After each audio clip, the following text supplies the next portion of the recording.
David stood in the back of the room, nursing a glass of whiskey that had long since lost its warmth. Across the dimly lit bar, Sarah laughed, a high tinkling sound that once made his heart swell but now curdled his blood. She was holding court with her bridesmaids, her manicured fingers brushing against her new fiancé's arm, her eyes gleaming with the kind of happiness she had never shown him. It had been months since she left him, months since she told him without a hint of shame that she had found someone better. The words had cut deep then, but now they only fueled the fire simmering beneath his calm exterior. David had spent the first few weeks drowning in quiet devastation, re-evaluating every moment they had shared. Had she ever loved him, or had he simply been a convenient stepping stone?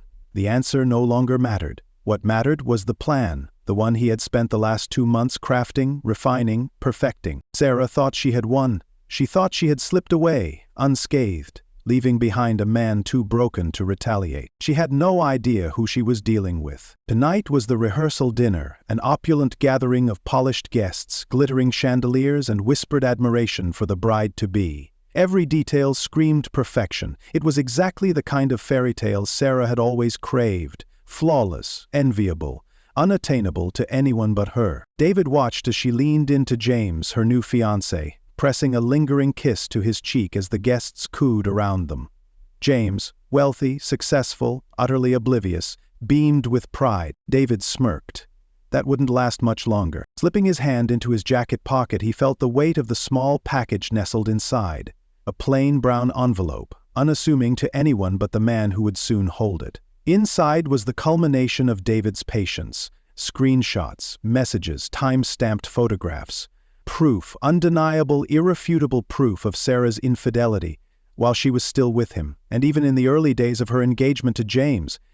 He had waited for the right moment, and tomorrow, on the day she had so meticulously planned to be perfect, he would hand James the truth.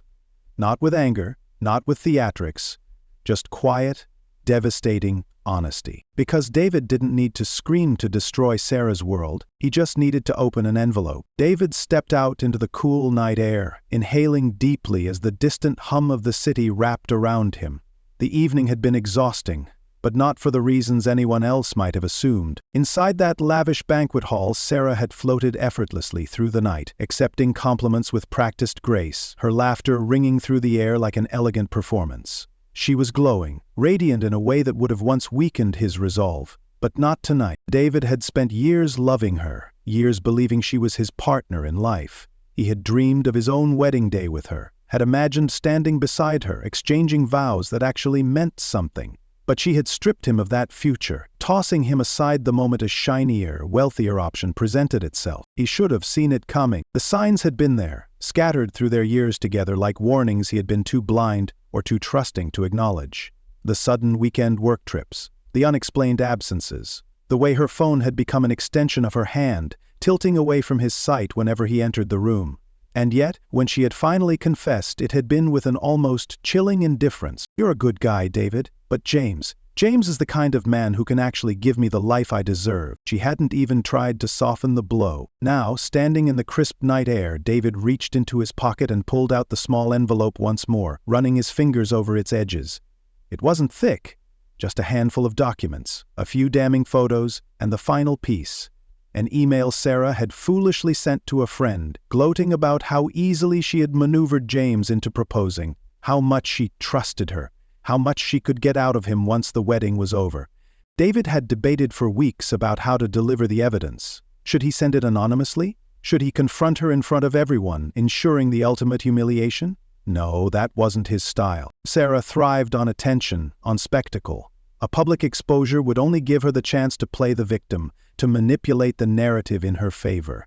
But if she lost everything quietly, with no room for theatrics, that would cut deeper. Tomorrow, just hours before she was set to walk down the aisle, James would open this package. He would see Sarah for who she really was, and David wouldn't have to do anything else. The thought brought a sense of calm over him, not excitement, not satisfaction, just a quiet sense of justice. Sarah had built her world on lies. David was simply handing over the wrecking ball. With one last glance at the envelope, he tucked it securely into his jacket and walked away, his footsteps steady, his heart lighter than it had been in months.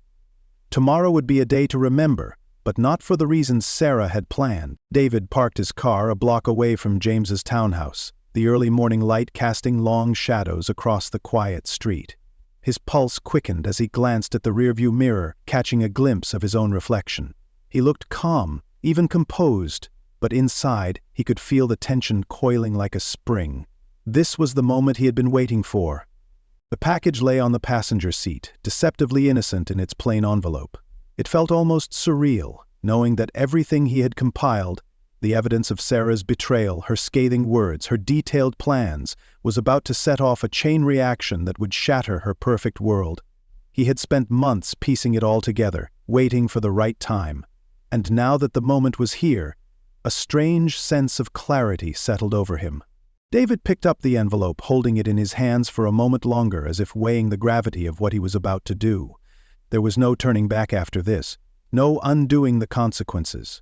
It wasn't that he doubted the decision, it was the anticipation of how it would all unfold. The chaos, the fallout, the realization that would crash down. He slipped out of the car and walked with deliberate steps toward James's front door. The street was silent, the neighborhood still asleep, giving him the cover he needed. David wasn't concerned about being seen. This wasn't an act of vengeance driven by impulse or recklessness. This was something deeper, a calculated move designed to ensure that Sarah faced the consequences she had so easily avoided. David reached the doorstep and placed the envelope just beside the front door, propping it up so it would be the first thing James saw when he opened it. He attached a simple note, "For your eyes only, from someone who thought you should know the truth." That was all it said, no signature, no explanation. Just enough to pique James's curiosity, to ensure he would read it without alerting anyone else. As he walked back to his car, David replayed in his mind how this might go down. The shock, the confusion, the dawning horror as James realized who he was about to marry. James wasn't a bad man, just an unwitting victim caught in Sarah's web. David could only imagine the scene at the wedding venue, how it would transform from a celebration into a spectacle of scandal. And Sarah? What would she do when she realized her perfect day was crumbling around her? Would she fight it, deny everything? Or would she finally face the truth she had been so desperate to escape? David started the engine, pulling away from the curb with one last look at the townhouse. It was out of his hands now. He had played his part, done what he needed to do. Whatever happened next was a result of Sarah's choices, not his. Today was going to be the day she learned that some actions have consequences, no matter how carefully they are hidden. As David drove away, he felt a strange mixture of relief and anticipation. The wheels were in motion, and the outcome would be far beyond Sarah's control. David sat in a quiet corner of a cafe, sipping a black coffee as the morning unfolded. His phone lay face up on the table, untouched except for the occasional glance. He didn't need to check for updates. He knew the storm had already begun. At precisely 8:45 a.m., James would have opened his front door to find the envelope. Perhaps he hesitated at first, debating whether to even bother with it. But curiosity is a powerful force, especially when something feels slightly off. By now, James had seen the pictures. He had read the messages, the carefully time-stamped logs of Sarah's infidelity. Every text, every whispered promise she had made to another man while claiming undying love to James was laid bare in front of him. David exhaled slowly, staring at the steam curling from his coffee. He imagined James's face as he flipped through the evidence, the way his expression must have shifted from confusion to disbelief, then finally to cold, unforgiving clarity. And Sarah? David could picture it perfectly. Sarah at the wedding venue, slipping into her designer gown, preening before the mirror, completely oblivious. Maybe she had already sent James a morning text, something sweet, something rehearsed, solidifying the illusion of their love. She would be soaking in the attention, the anticipation of being the center of the world for one perfect day. But then the phone call would come. Maybe James called her first, his voice strained, his words clipped. Or maybe he didn't call at all. Maybe he let the weight of silence settle over her, let her wait, let her panic. Perhaps she tried calling him when the minutes stretched too long, when the first tendrils of unease began to creep into her excitement. And then the truth would hit. David could almost hear the gasps rippling through the venue as guests whispered among themselves, their faces twisted in confusion as words spread. There would be no wedding today. The man waiting at the altar would not be there when the ceremony began. James wasn't the type to be fooled twice. Once he had proof, there was no coming back from it. He would make sure everyone knew exactly why this wedding would not be happening. Family, friends, guests, the very people Sarah had been so desperate to impress. David took another sip of coffee, glancing out the window as he imagined the chaos unraveling just a few miles away. Would she cry? Scream? Try to convince James it was all a mistake? It didn't matter. She had spent months crafting a future built on lies, believing she could rewrite the past without consequence. Now that future was collapsing around her, and David wasn't there to pick up the pieces. He leaned back in his chair, the tension in his shoulders finally easing. Sarah had made her choices. Today, she would learn just how costly they were. David sat in his car, parked a few blocks away from the wedding venue, fingers drumming lightly against the steering wheel. He had told himself he wouldn't come, that once the envelope was delivered, his role in this story was over. But some part of him, call it curiosity, call it the need for closure, wanted to see how it all fell apart. By now, Sarah knew. The morning sun was high, casting long shadows against the towering white pillars of the grand venue. The place was fit for royalty. Marble floors, crystal chandeliers, and gold-trimmed decor, all meticulously chosen to reflect the life Sarah had always wanted.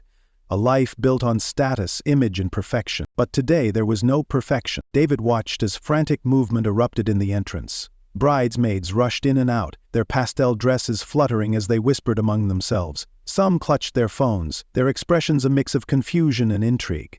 Vendors stood awkwardly by their stations, waiting for instructions that never came.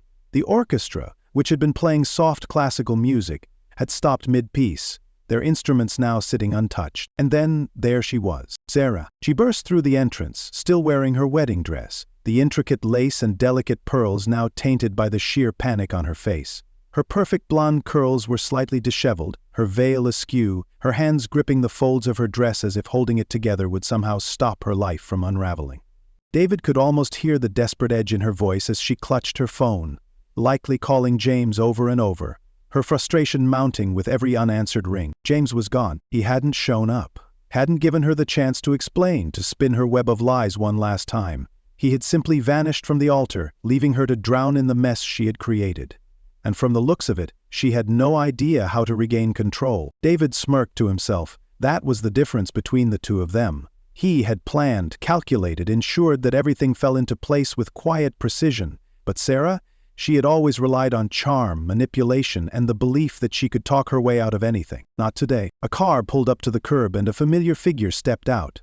Sarah's mother. The woman's face was stiff with anger as she stormed toward her daughter, her voice rising even from this distance. David didn't need to hear the words to know what she was saying. "What have you done?" Sarah tried to defend herself, gesturing wildly, but it was clear from the way her mother shook her head that no excuses would be accepted. Other guests began filtering out of the venue, murmurs of scandal rippling through the crowd. The fairy tale wedding had transformed into a public humiliation, and Sarah stood at the center of it, clutching a future that no longer existed. David could have left then. He had done what he came to do. But something made him linger just a little longer, watching as Sarah's carefully constructed world shattered in real time. And then, as if she could sense his presence, Sarah's head snapped up. For a brief moment, their eyes met. Even from this distance, he saw the flicker of recognition, the widening of her gaze, the way her breath caught in her throat.